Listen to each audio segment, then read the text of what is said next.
morning. Good morning. I'm mad they took the podium. I can't hide behind it now. Y'all can see everything. This morning, I was coming to speak about one thing, but the great thing about Spirit is that it would lead you exactly where you're supposed to be. Dr. Maud came up here and she was speaking about every path has a journey. Every path and journey has a purpose. And I liked the way how she spoke about enjoy the journey. God gave me a vision back in 2010 to open up a center for youth. And last year, I opened up the Center for Youth. Most of you were there, and we called it the Affirming Youth Center. And at the Affirming Youth Center, it was all great. It was all fun when all of y'all was in the audience, and we had the marching band come running through the building, and everybody was all happy and all of these things. But I don't think I was prepared for the next day when I went from not having any bills to now having to pay rent, insurance, malpractice insurance, workman's comp insurance, and you got to pay this and you have to pay that. And I was not fully prepared. So it became an albatross where I should be happy that I found my purpose and that I followed through with it, but it was a weight like no other. And so instead of celebrating, I found myself sometimes resenting it, appreciative, but like, God, you said go do this. It seemed like you would make provisions for this to come through. I mean, golly, how much more am I supposed to give of myself?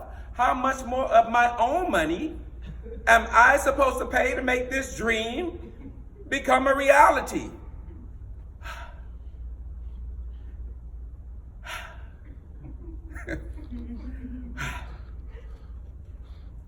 So fast forward, about April of this year, there was a funding opportunity that came about. And I read the funding opportunity. Matter of fact, I had read 5 others before then. And anybody know that to write a grant, especially a federal grant, it would take your mama, your sister, your brother, all your brain cells and theirs too. It's very technical, and it requires a lot. So I applied for one, it was no. Applied for another one, it was no. Applied for a third one, it was no. Applied for a 4th one, it was no. So I got upset. And I stormed out of the office. And I went and looked on the bulletin board to get me a county job. Well, I could get me some insurance, a guaranteed paycheck every 2 weeks, because I was not about to continue to go through this. And I was like, God, I don't know what you have in mind, but this right here wasn't what I had in mind. You know, people give donations, but they give donations one time. They don't give donations continuously, because I don't think we all understand what it takes to run a nonprofit organization. So I was looking at that funding opportunity on my desk. And I talked to my colleagues and they said, Jonathan, well, you know, you never manage a grant of that size. And I was like, yeah, you know, you're right. You're right. I never managed a grant of that size. And then I asked another colleague and they said, well, Jonathan, you know, you never really did those type of services with the population that they want you to work with. And I said, yeah, you're right. I don't think I should do this one.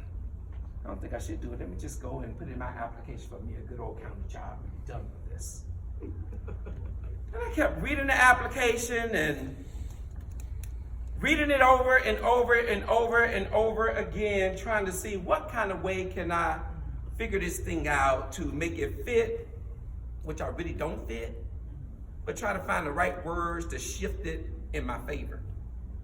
And that's what we began to do. And the reason I decided to apply, even though I know that I did not meet the qualification that it says that you need to apply, I did it for 16-year-old Richard, who was a student at Booker T. Washington Senior High School. And Richard was murdered. He was shot. And the principal called me out to Booker T to speak at the memorial service. And I went to speak at his memorial service, but I was sidelined by student after student after student after student after student after student came up to the mic. Young men crying with tears in their eyes, sharing their hurt and their pain and their grief and their trauma about their fathers, their brothers, their uncles, their cousins, their friends who was gunned down in front of their homes, at the corner stores in Overtown. And nobody ever said anything to them to deal with their hurt and their pain. And it took over the entire audience. And there was nothing that we could do but just stand there and allow them for the first time to speak about what has happened to them. And when I left that auditorium that day, I spoke with the principal and I said, what are we going to do about them? What are we going to do about them? So when I thought about that application, I thought about 12-year-old Laquan, who was playing basketball at Buckingham Park right down the street, when some boys just decided to get out of their car and indiscriminately fire into the crowd with an AK-47. Wow. And the bullet hit Laquan. Wow. And Laquan's life changed immediately from being an honor student, going home, doing his homework, and going to play basketball, something that he dearly loved, to now having to go to physical therapy Monday through Friday, every single day, as doctors attempted to save his leg. And when I got introduced to Laquan and started having conversations with him, he said, Mr. Spikes, I wouldn't have got shot if I wouldn't have tried to run. I said, Laquan, you wouldn't have gotten shot if they wouldn't have fired the gun. So what can I do to help you understand that? Laquan looked at me and he said, I just want a teddy bear. I just want a teddy bear to help me deal with the stress of it all. So when I wanted to give up, I began to think about all these stories to remind me of why I do the work that I do. And I began to think about my own self. And my 14-year-old brother, at the time, I was 6 years old, my brother was 14 years old, and we were playing in the house, wrestling and having a good time. And my mother told my brother Rod to go take out the trash. And Rod went outside to take out the trash, but he came back in the house screaming and hollering with a bullet in his leg, because some man decided to shoot at the lady down the street, and the bullet hit my brother. And so my brother is screaming and hollering, and the blood is all in the house on the living room floor, and I hear the sirens of the police and the paramedics coming to take my mother and my brother to the hospital, and I had to stay with the neighbors. And I saw them wiping up the blood. And we just went on with our lives as if it never happened. We never talked about it. Never even talked about it. Then I think about my other brother, David, who was 28 years old and I was 21, who was murdered, shot in his back on Northwest 68 Terrace and 18th Avenue in Miami. And I remember we were all gathered at my grandmother's house for my little cousin's birthday party. And when we got the news, I jumped in my car and I went to the scene to find my brother lying on the street with his eyes open and flies were coming out of his mouth. And I stood there. I just stood there. As the Emmy wagon came, put him on the gurney, put the tarp over him, and I just stood there. I didn't cry. I just stood there and went on with my life as if it never happen. But something was happening. Something was happening because one day I got married. And you know what I did? I took my hurt, my pain, my trauma, and my drama and gave it to my wife. And one day we had children. And you know what I did? I took my hurt, my pain, my trauma, and my drama, and I gave it to my children. And so did my neighbor. And so did the lady across the street. And so did the people down on that end. And so did the people over here. And before you knew it, it became a way of life for an entire community. Moving on with our lives as if it never happened. And it showed up again and reminded me of my own self when those football players, all those boys stood up in the auditorium.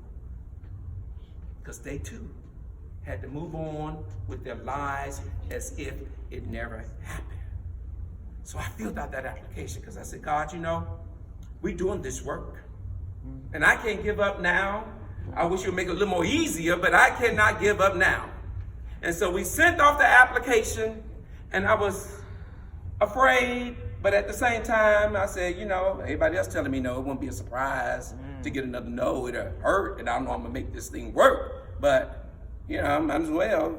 Got nothing to lose except my pride again. But I might as well do it. Monday night, I was stressing over it because the program starts on Tuesday, October the 1st, and I hadn't heard anything. And I was stressing over it, just stressing. Got home, 10 o'clock, was searching the internet, trying to find out if they released it yet, and if I could find out before I got the notification that I didn't get it. So I could stop being on this ledge of hope and be in the ledge of reality. And at 10:04 p.m., I received an email. And it said, congratulations.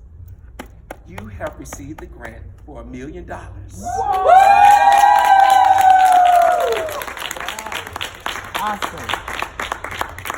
For $1 million. For $1 million.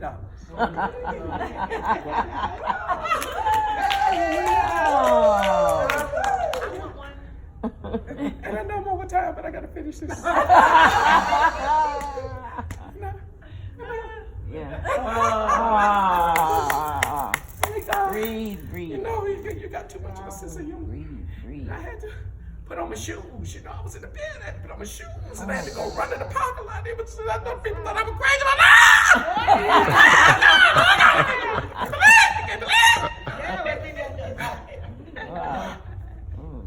Oh God. And I couldn't believe it. And I called Dr. Hale, who helped me do it, and he couldn't sleep. I ain't been sleep since, y'all. Yes. As Dr. Miles said, Yes. every path and journey has a purpose, and I don't always enjoy the journey. It hurts sometimes. There's a lot of pressure sometimes. But I wouldn't change anything for the journey. Yeah. Thank you. Wow.